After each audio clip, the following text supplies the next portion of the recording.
যে বলছে যে তার যা নেওয়া দরকার তিনি সেটা করবেন। তাহলে তার এই যে স্টেপটা নেওয়া দরকার, এই স্টেপটা কি? এটা আমরা আগেও শুনেছি। দেখুন, একটা খুব অন্যায্যকর কথা আমি বলছি আপনাদের এই শোতে। সেটা হলো, আমি টুইটটা পড়লাম, ঠিক আছে? টুইটটার মধ্যে একটা বেসিক প্রিন্সিপাল অফ নেগোসিয়েশন আছে, যেটা আপনার শোতে আমি হয়তো দীর্ঘদিন দীর্ঘবার অনেক সময় বলেছি এই কথাটা। সেটা হলো, নেগোসিয়েশন করার দুটো পদ্ধতি আছে। একটা পদ্ধতি হলো যে আমরা দুজনকে একই টেবিলে বসালাম। দ্বিতীয় পদ্ধতিটা হলো নেগোসিয়েশন না, সেটা হলো more of peace talk. Peace talk কখন স্টার্ট করা যায়? যখন ভায়োলেন্সের এগেনস্টে 200% মোর ভায়োলেন্স করা যায়, তখন পিস টকটার জন্য অটোমেটিক্যালি যে সাফারার সে রাজি হয়ে যায়। তো যদি আমেরিকা একটু ম্যাচিওরলি খেলতে চায় আর একটু বাইলাইন খেলতে চায়, তাহলে আমেরিকা এই সবকটি ঘটনা আগে ঘটিয়ে ফেলতো। ঘটিয়ে ফেলার পরে যদি বলতো ইরানকে যে হ্যাঁ এবার তুমি আমার সাথে পিস টকে বসো, ইরান বসতে রাজি হয়ে যেত। আমি কথাটার মানেটাকেই যদি বোঝাতে না পারে, আমি একটু বিশ্লেষণ করে বলছি যে ইরানকে বলছে যে এই পিস টকে রাজি না হলে অ্যাটাক করব। আমার যুদ্ধ ধারণা বা নীতি বা চৈতন্য বলছে আগে অ্যাটাকটা করে দিত, করে ইরানকে এতটাই ক্ষতিগ্রস্ত করে দিত যে ইরান পিস টকে বসে পিস টকের পয়েন্টার্স গুলোতে রাজি হতে বাধ্য হতো। সেটা হচ্ছে মোর অ্যাচিভেবল লাইন অফ অ্যাটাক।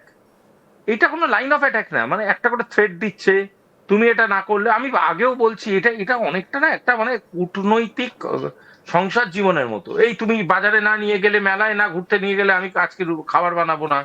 এই তুমি আজকে ঘুরতে না, সিনেমা দেখতে না নিয়ে গেলে আমি তোমার সাথে কথা বলবো না। এটা প্রেম ভালোবাসার মতো হয়ে যাচ্ছে। এটা এটা কূটনীতি নয়। কূটনীতিতে এত অপশনস, এত ভার্সেটাইল অপশনস দিয়েই চলেছে একটা লোক, আর প্রতি টাইম লাইন শেষ হওয়ার আগের মুহূর্তে সে টাইম লাইনটা আরো বাড়িয়ে দিচ্ছে। This is funny. মানে আমি আমি এটাকে ভীষণ হাস্যকর একটা জায়গায় নিয়ে যাচ্ছে ডোনাল্ড ট্রাম্প, এবং সেটাতে ইরান যথেষ্ট তাদের হিউমিলিয়েট করছে।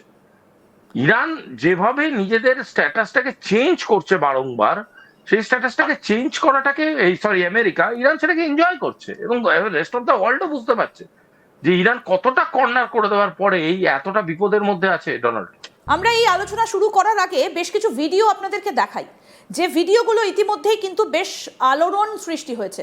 আসুন এক এক করে সেই ভিডিওগুলো আগে আপনাদেরকে দেখাই, তারপরে আসছি আলোচনায়। দেখুন, এই মুহূর্তে ইউএস সেন্ট্রাল কমান্ড তারা বেশ কিছু ভিডিও সামনে এনেছে, যেখানে দেখা যাচ্ছে ইরানের কার্গো জাহাজ তৌসকার ইঞ্জিন, তাকে লক্ষ্য করে রীতিমতো কিন্তু গোলা ছোড়া হচ্ছে।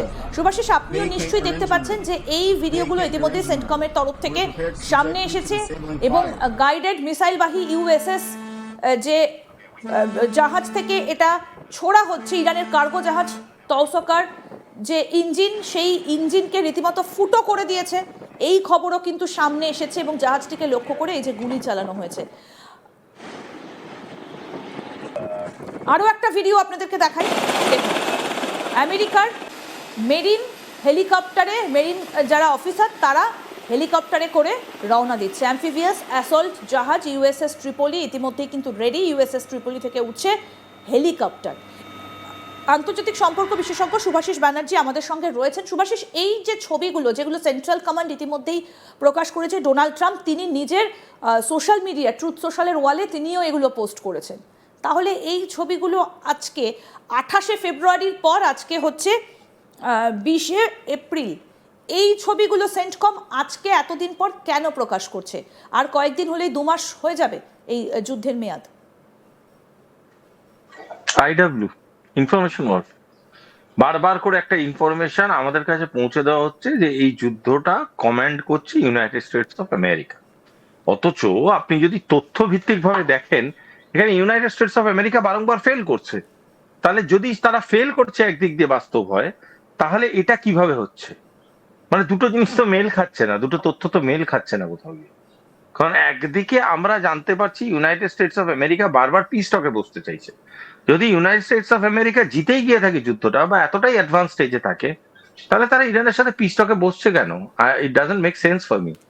তো পিস টকেও বসছে, আবার অ্যাটাকেও চালিয়ে যাচ্ছে, আবার অ্যাটাকের ভিডিও রিলিজ করে একটা সফট বার্তাও চালিয়ে যাচ্ছে। সব তো একসাথে হতে পারে না ম্যাডাম।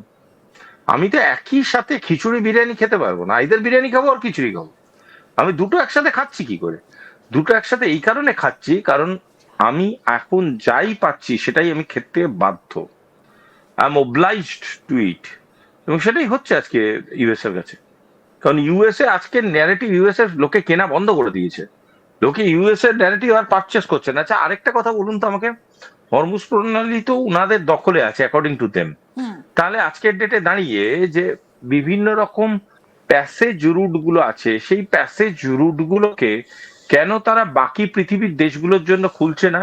অর্থাৎ আমি বলতে চাইছি যে ইরান তো ডিক্লেয়ার করলো যে হরমুজ প্রণালী আমরা বন্ধ করে দিয়েছি, তাহলে বাকি যে প্যাসেজ রুট গুলো আছে সেইগুলো কেন বাকি কোম্পানিগুলোর জন্য খুলে দিচ্ছে না, বাকি দেশগুলোর জন্য তারা খুলে দিচ্ছে না, যখন সেটা ইউএস এর কন্ট্রোলে আছে?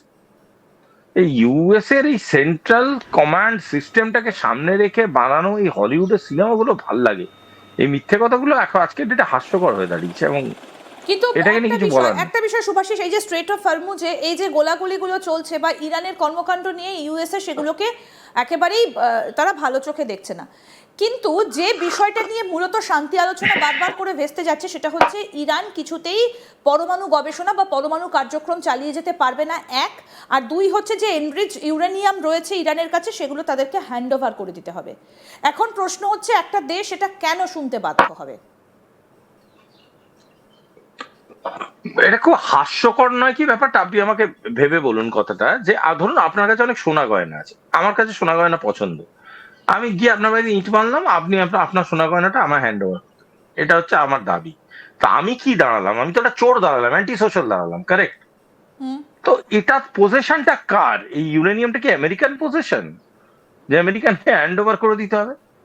পজেশনটা কার? যার পজেশন তার থেকে আমি বিজনেস ডিলে যেতে পারি, আমি বলতে পারি যে হ্যাঁ let's have a business deal.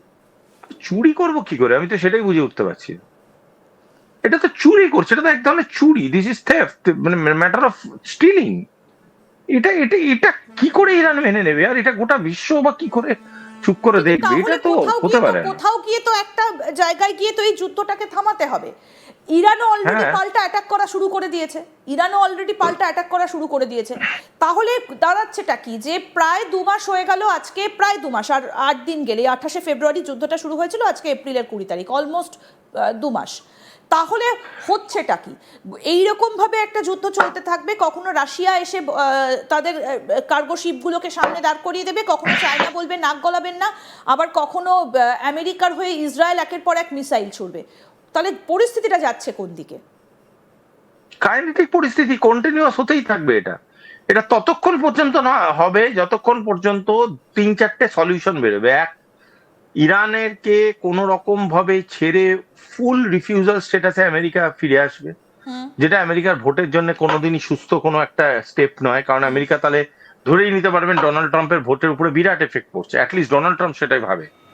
দ্বিতীয় জিনিসটা হচ্ছে যে যদি এটা কন্টিনিউ করতে থাকে, ইরান একটা পয়েন্ট অফ টাইমের পরে এক্সস্টেড হয়ে যাবে রিপ্লাই করতে করতে, এবং ইরান বেসিক্যালি হ্যান্ড ওভার করবে নিজেদের তাদের হাতে, যেটা আমার কাছে খুব ডিফিকাল্ট মনে হচ্ছে এখনো।